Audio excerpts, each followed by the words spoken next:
खरीदने के लिए जाते हैं, उसमें से इनाम निकलता है, क्या होता है? आपका चेहरे पे खुशी आ जाती है। एक वस्तु आप परचेज करने जा रहे हैं, कोई चीज आप खरीदने जा रहे हो और बीच में अगर आप उसमें कोई इनाम दुकान वाला देता है या आपके पैकेट खोलते ही कोई इनाम निकलता है, क्या होता है? खुशी आ जाती है ना चेहरे पे कि मुझे इनाम मिला। लेकिन छोटे बच्चे भी जो कुरकुरे वगैरह खाते हैं, कुछ खाने की चीज खाते हैं, जब उसमें उनको कोई गिफ्ट मिलता है, कोई इनाम मिलता है, तो वो पूरा खुशी के मारे उसको हाथों में चिपका लेते हैं या घर में उनकी बोलते देखो देखो इसमें से इनाम निकला है। तो संसारिक वस्तुओं से, चीजों में से इनाम निकलता है, इसका मतलब है खुदावन यीशु का जो कलाम है उसमें इनाम छिपा हुआ है। उसमें क्या है? इनाम है। और उसमें से जब आप पढ़ेंगे तो वो इनाम किसको मिलेगा? पढ़ने वाले को। उसमें भी इनाम है, सीक्रेट चीज अंदर रखा हुआ है। वो इनाम परमेश्वर हमको और आपको देना चाहता है, हम लेना चाहते हैं। परमेश्वर कहता मेरे वचन को ढूंढो तो तुम जीवित रहोगे, मेरे वचन को खोजो तो तुम आशीषित हो जाओगे, मेरे वचन में अपने मन को लगाओ तो तुम प्रभावशाली हो जाओगे। आप क्या होना चाहते हैं? आप जानते हैं अच्छे से, जो भी आप बनना चाहते हैं, खुदा के पास आके परमेश्वर में आशीषित होना चाहती हूँ, मैं फलवंत होना चाहती हूँ, मैं फलदायी होना चाहती हूँ, तो परमेश्वर कहता तेरा इनाम इसमें रखा हुआ है। और जब तू इसे पढ़ेगा वो इनाम तेरे पास आएगा। संसार में कई बार बॉटल के ऊपर लिखा होता है 1 बाय 1 फ्री। दुकान वाले से पूछो इसके ऊपर तो लिखा है एक के साथ एक फ्री। दुकान वाला कहता है स्टॉक खत्म हो गया, समय पूरा हो गया, अभी नहीं मिलेगा। परमेश्वर ऐसा नहीं बोलता। अगर परमेश्वर ने वादा किया है आशीष देने के लिए तो वो वादा को क्या करता है? पूरा करता है। अब यशायाह को पढ़ेंगे 34 का 16। यहोवा की पुस्तक में ढूंढ कर पढ़ो। वहां पे लिखा है यहोवा की पुस्तक में ढूंढ कर पढ़ो। 34:16 यहोवा की पुस्तक में ढूंढ कर पढ़ो, इनमें से एक भी बात बिन हुए न रहेगी, कोई बिन जोड़ा न रहेगा, क्योंकि मैंने अपने मुंह से ये आज्ञा दी है और उसी की आत्मा ने उन्हें इकट्ठा किया है। जमीन टल जाएगा, आसमान टल जाएगा, परमेश्वर ने जो आपको और मुझे वचन दिया है वो कभी भी नहीं टलेगा। परमेश्वर कहता है इसमें ढूंढो और पढ़ो। हमारे लिए क्या है? इसमें आशीष है, हमारी जरूरतों को पूरा करने की आशीष है, हमारी हीलिंग इसमें है, हमारा शांति इसमें है, हमारी बढ़ोतरी इसमें है, हमारे जीवन से जुड़ी जो भी चीजें आत्मिक, मानसिक, भौतिक, शारीरिक, सामाजिक, व्यक्तिगत, वो इनाम किसमें है? पवित्र वचन में। इसको ढूंढो, इसमें ढूंढो और इसे तुम्हें मिल जाएगा, क्योंकि परमेश्वर कहता है हर वचन मेरा क्या होगा? पूरा होगा। सारे वचन परमेश्वर क्या करेगा? पूरा करेगा। जब मैं आराधना के समय में आपको बताती, परमेश्वर कहता मैं जंगल में एक बार बनाऊंगा और निर्जल देश में जल की नदियां बहाऊंगा। जब मेरे पिताजी का समय पूरा हुआ और वो इस पृथ्वी से चले गए, उसके बाद मेरा एक बड़ा भाई है और वो एक कॉलेज में पढ़ाते हैं। मेरे मन में एक इच्छा हमेशा थी, प्रभु वो भाई को मैं अपने अंबाला में देखना चाहती हूँ। और ये मेरे लिए मानो ऐसा था जो बहुत कठिन था। उसका कारण मसीह जीवन को अपनाने के कारण। हम कई बार बोलते प्रभु ये हिस्सा है बहुत पथरीला है, बहुत चट्टान की जैसी बातें हैं। मैं अपने शब्दों का इस्तेमाल करके क्या मैं वो चट्टान के अंदर से रास्ता बना पाऊंगी? क्या मैं प्रार्थना के द्वारा वो चट्टान के अंदर से रास्ता बना पाऊंगी? चट्टान को तोड़ना आसान नहीं है, उसके लिए आपको बार बार आपको उसको जाके हथौड़े से वार करना पड़ेगा। किसी चट्टान को रास्ता बनाना आसान नहीं है, मील का पत्थर है, लेकिन बाइबल में लिखा है कि प्रार्थना सब कुछ संभव कर देती है। और इस विषय को मैंने प्रार्थना में याद रखा। मुझे अच्छे से याद है, ये मेरा वही भाई था जिसके द्वारा मैं अम्बाला पहुंची थी। इसी भाई ने मुझे टिकट काट के दिया था कि ठीक है तुम अम्बाला जाना चाहते हो चले जाओ। और 2010 में मैं इस भाई को आमने सामने देखा था और एक ही इच्छा थी, प्रभु क्या कभी आपके वचन को सुनेगा। इवन मेरे पास उसका व्हाट्सएप नंबर नहीं था, मैं घर पे किसी को फोन करती थी ना, मेरे बड़े भाई का कोई नंबर दे दो, कोई नहीं देता था, कोई भी नहीं देता था। बहुत बार मांगा पर किसी ने नहीं दिया, पर मैं उसके लिए बार बार आंसुओं के साथ में प्रभु के पास जाके, प्रभु मैं उससे प्यार करती हूँ, मैं उससे प्यार करती हूँ, भाई से प्यार करती हूँ, वो खोया हुआ है प्रभु, उसको वापस आना चाहती हूँ प्रभु, आपका उद्धार को जाने, आपका प्रेम को जाने प्रभु, आपका वचन को सुने प्रभु। ऐसे करते करते करते करते हर दिन आंसुओं में बीता था। सुबह के समय दुआ करते समय, रात के समय में दुआ करते समय, प्रभु मैं उससे प्यार करती हूँ प्रभु, मुझसे प्यार करती हूँ, लेकिन मैं कैसे उसको बताऊँ कि मैं प्यार करती हूँ प्रभु, कैसे वो मुझे प्यार करेगा प्रभु, उसका जीवन तो बिल्कुल सूखा है। ऐसे बोल बोल के मैं बहुत रोती थी प्रभु के सामने। आपके परिवार में कुछ ऐसे लोग होंगे, आप तो उनसे बहुत प्यार करते हो, लेकिन सामने से एक सूखापन है उनका जीवन में, वो प्यार आपको नहीं दे पाते जिस प्यार के लिए आप तड़पते हो। आप तड़पते हो, मैं तो इतना प्यार करती हूँ उसको, लेकिन वो कभी भी आके मुझे गले नहीं लगाता, वो कभी भी मेरी सुधि नहीं देता, कभी भी मेरा हाल चाल नहीं पूछता। मैं तो प्यार की वजह से आंसू बहा रही हूँ उसके लिए, लेकिन वो कभी मुझे देखता ही नहीं है, कभी मुझे पूछता ही नहीं है। उसके लिए तो मैं मरे हुए इंसान की जैसा हूँ। अब बहुत बार ये चीज़ें आपके जीवन में भी होती है, आपका एक तरफा प्यार आपको बहुत तकलीफ देता है, आपका एक तरफा प्यार आपको पिस कर रख देता है। उस एक तरफा प्यार को लेकर 2010 से मैं जब भी दुआ में जाती, जब भी बात आती दुआ करने की, तो मेरा भाई का वही चेहरा सामने आता है, मेरी बड़ी बहन का चेहरा सामने आता है।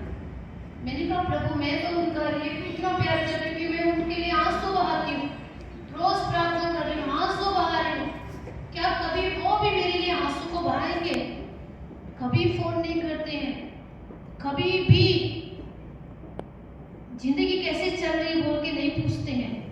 प्रभु इतना चट्टान के जैसा उनका दिल है, लेकिन एक तरफा प्यार को लेके बहुत देर तक चलना आसान है क्या?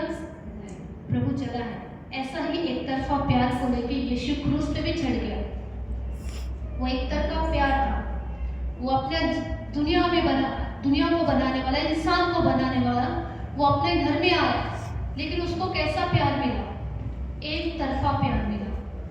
आप एक तरफ कलीसिया के लिए आंसू बहा बहा के प्रार्थना कर रहे हैं, और एक तरफ कलीसिया आपको ना पूछे, आपकी सुधि ना ले, आपके दुख में ना खड़े हो, वो अपना ही पेट भरे चिकने चिकने भोजन वस्तुओं से। एक पास्टर बहुत बार ऐसा जीवन जीता है, वो कलीसिया के साथ में प्रेम करता है, लेकिन कलीसिया कई बार उसके साथ एक तरफा प्यार करती है।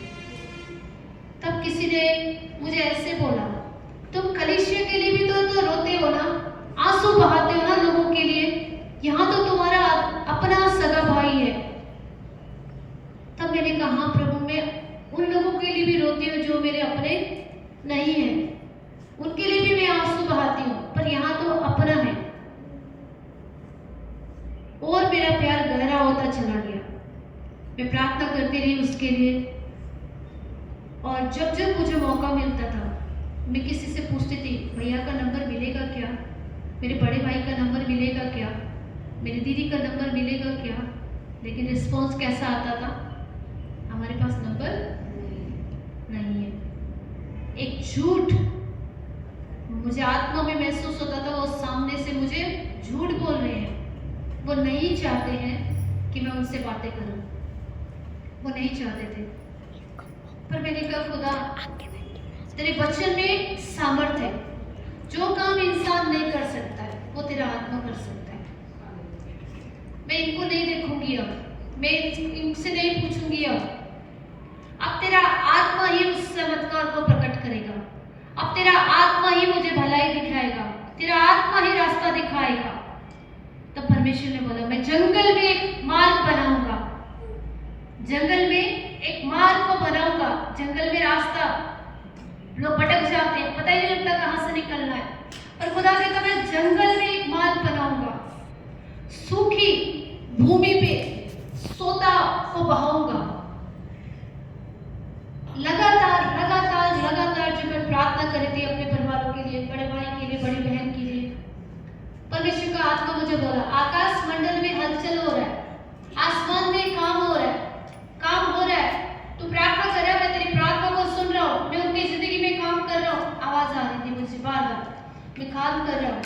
उसी समय मुझे प्रभु ने एक और प्रकाशन दिया कि जब मूसा हत्या करने के बाद अपने परिवार से दूर हो जाता है, तो परिवार के लोग, समाज के लोग बोलते होंगे भगोड़ा है, भाग गया।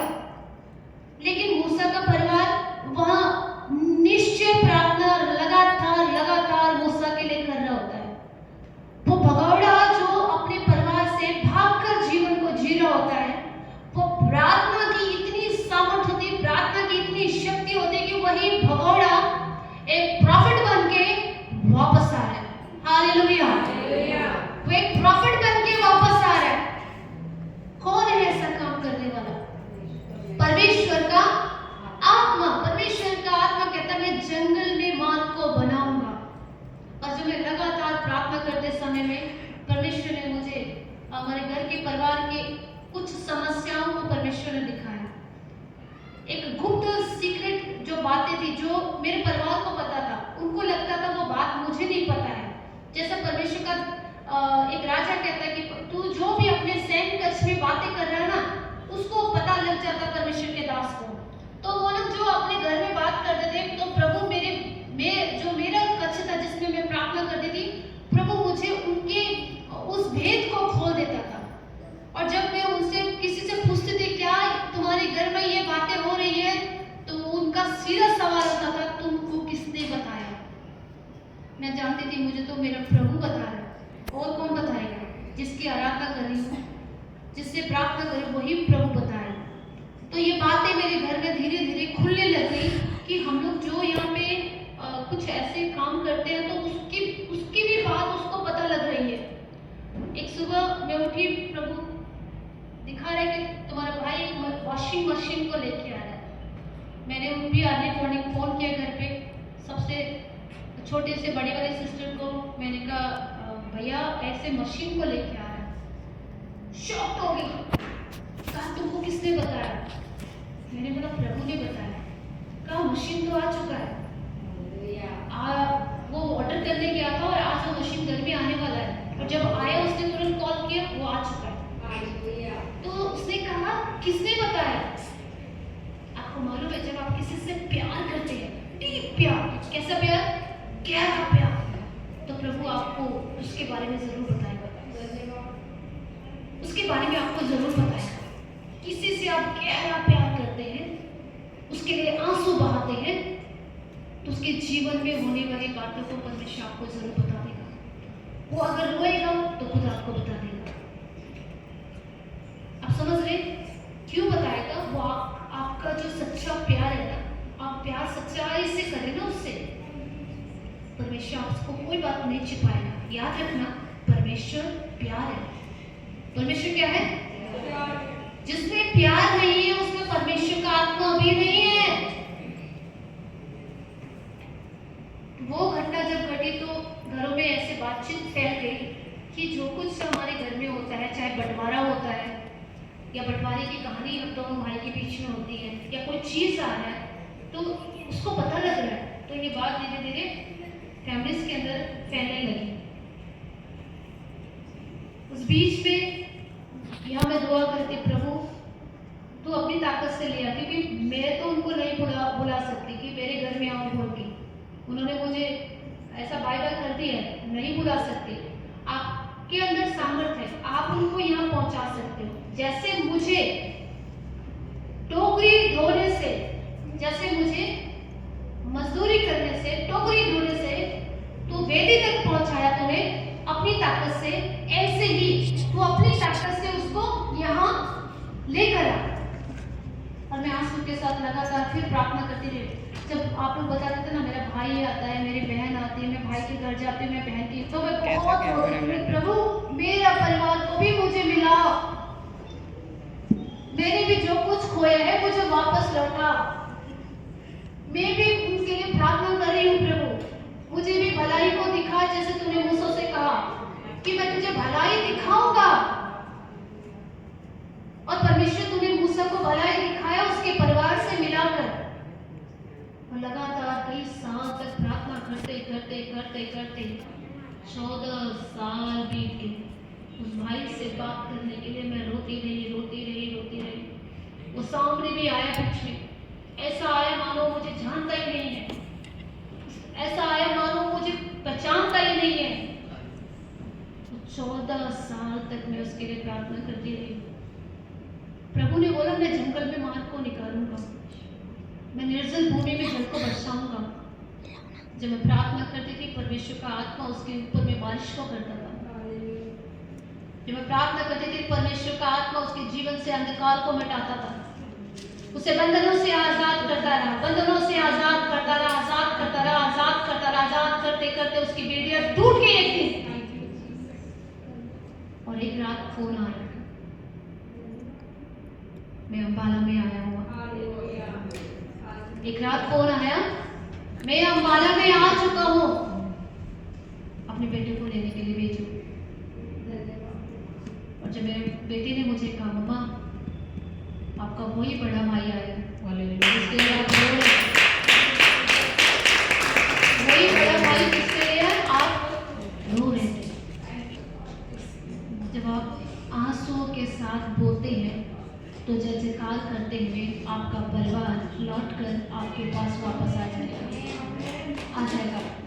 कैसी भी बड़ी बंधन में क्यों ना हो, कितना भी स्ट्रॉन्ग होल्ड गढ़ क्यों ना हो, कि कैसी भी बड़ी दीवार में वो जकड़ा हुआ क्यों ना हो, कैसे भी बड़ा अंधकार उसके ऊपर क्यों ना हो, जब आप प्रार्थना करेंगे उसके बंधन टूटते जाएंगे और एक दिन पूरी तरह से छूट जाएगा और एक दिन वो आपके सामने आके खड़ा हो जाएगा। जब उसने बताया मम्मा आपका वही बड़ा भाई आ रहा है, मैं एकदम जैसे लगता है कि एकदम शॉक्ड हो गई एक मिनट के लिए और शून्य पड़ गई। इसने फिर बोला मम्मा आया। मैंने बोला आप जाइए लेके आइए। मैं दिल से उस खुदा के ऐसे धन्यवादी हो सकी कि मेरे मुंह से एक शब्द भी नहीं निकला और मैं जहां खड़ी थी वहीं की वहीं खड़ी रही। और मैंने जब उसको अपने घर के अंदर जो घर खुदा ने मुझे दिया है उस घर के अंदर, अपने घर के अंदर परमेश्वर की महिमा के साथ आते हुए देखा। और जब खुदा के द्वारा कोई आता है तो खुदा की मर्जी पूरी होती है, ना कि इंसान की। और जब परमेश्वर उसके ले आया, अपनी सामर्थ से लाया, अपनी सामर्थ से वो रात भर विश्राम को किया, परमेश्वर ने अपनी सामर्थ उसमें डाली और सुबह वो कैंट की कलीसिया में जाकर वचन को सुन रहा है। ये कौन परमेश्वर है? वो जीवित परमेश्वर है। वो बंधनों से आजाद करता है, वो बेड़ियों से आजाद करता है। वो अपनी सामर्थ से अपनी खोई हुई भेड़ को अपनी कलीसिया में लेके आया अपना वचन सुनाने के लिए। और उसने उस वचन को सुना, उसने उस वचन को सुना। और सिर्फ इतना ही नहीं, वही परमेश्वर जब वो वचन सुन के वापस आ रहा था, वही परमेश्वर का आत्मा उसको उठा के इस कलीसिया में ले आया। और यहाँ भी उसने परमेश्वर की जीवित गवाहियों को, जीवित वचन को सुना। जब खुदा काम करना चाहे तो उसको कौन रोक सकता है? कोई भी नहीं। कोई इंसान आपकी आशीषों को नहीं रोक सकता है। अगर आप प्रार्थना करने वाली बहन है, प्रार्थना करने वाले भाई है, आपकी आशीषों को कोई नहीं रोक सकता है। और अद्भुत काम को, अद्भुत जो घोषणा में कर रहे थे कि एक दिन मेरा परिवार यहाँ बैठेगा और सुसमाचार को सुनेगा, खुदा के भयानक काम को सुनेगा। और यहाँ मैं प्रचार करती, मेरा भाई सामने बैठा हुआ था और वो अद्भुत रीति से मुझे देख रहा था। यहाँ कौन है? यीशु, जिंदा यीशु, जिंदा गवाही, जिंदा काम। मनुष्य से तो नहीं हो सकता, पर परमेश्वर से सब कुछ हो सकता है। मांगो तो तुम्हें दिया जाएगा। मांगिए अपने परिवार को परमेश्वर के राज्य के लिए। प्रभु, मैं अपने परिवार को आपके राज्य के लिए मांगती हूँ, आपकी सेवकाई के लिए मांगती हूँ, अपने बच्चों को आपके लिए मांगती हूँ। परमेश्वर की इच्छा में जो कोई मांगता है, परमेश्वर उसको क्या करता है? सुनता है। और हम यहाँ से जाने के बाद में एक जो अद्भुत गवाही घटी, वहां जाने के बाद उसने घर में बातचीत की और उसने कहा, अब मैं छोटी वाली के पास में ही रहना चाहता हूँ। Hallelujah! The power of prayer, ये प्रार्थना की शक्ति है कि अब वो उसका मन है मैं अंबाला में ही जाकर रहूं लोगों के साथ। परमेश्वर का आत्मा जब कार्य करता है तो आपको भयानक और अद्भुत काम दिखाता है। इसलिए लिखा है, ना तो बल से ना शक्ति से, परमेश्वर की आत्मा के द्वारा। वो जंगल में इस्राएलियों के लिए मार्ग निकाला, वो आज भी जिंदा है। वो कभी ना बदलने वाला परमेश्वर आज भी जिंदा है। आज भी वो मेरे लिए जंगल में मार्ग को निकालता है। आज भी वो देश में जल की सोताओं को बहाता है, आज भी। इसलिए परमेश्वर का हम धन्यवाद करेंगे और अपना हियाव मत छोड़े, मन कच्चा ना करें। जो कुछ खोया है ना, वो सब बोलिए लौट के आ रहा है, सब लौट के आ रहा है, सब कुछ लौट के आ रहा है। प्रभु ने बोला, मैं उत्तर से कहूंगा दे दे, मैं दक्षिण से कहूंगा दे दे, रोक मत रख मेरा बेटा को, मेरी बेटियों को पृथ्वी के छोर से लेके आ। वो ऐसा परमेश्वर, वो कहीं भी कोई चला गया हो, आपका आशीष प्रभु आज्ञा देगा और सबको लौटा के वापस आपके पास लाएगा, दुखी भलाई को दिखाएगा, अपने कहे हुए को पूरा करेगा और आपको जब तक वो आशीषित ना कर दे आपको नहीं छोड़ेगा। परमेश्वर के नाम की महिमा हो, प्रभु की स्तुति हो। जैसे परमेश्वर हमारे जीवन में काम कर रहा है, आप सबके जीवन में करेगा। सबको जय मसीह।